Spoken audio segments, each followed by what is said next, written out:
security. We demand security. Sule.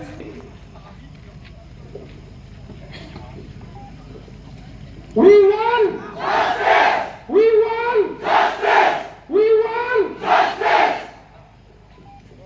In katim tai televin isu appeal women ne roding gel ho nazalen aveli ithau dikinote di jokin nale askin na tanin mai kin e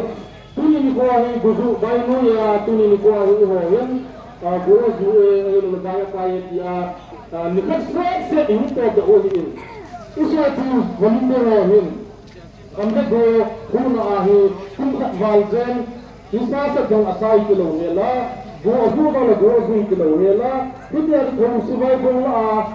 igamule eho event to ni in bitini lo mata na thadon gel do kin hitin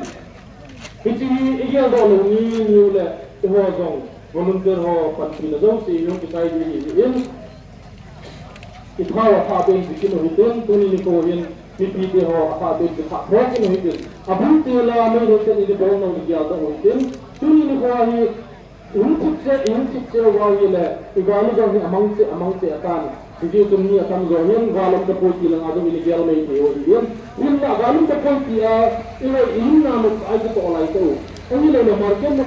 ai ki lai to wa dong hi volunteer ho in gam gi ala ading we ti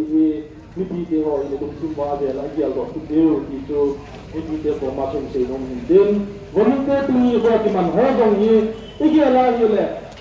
ana dong ni pa de le wai poi so pi le wai poi ani la tuni ni ko ai gam le go hu na ai amo jong bang hi din atha din PPT ho igi ho te ti su avela ti na tu me ki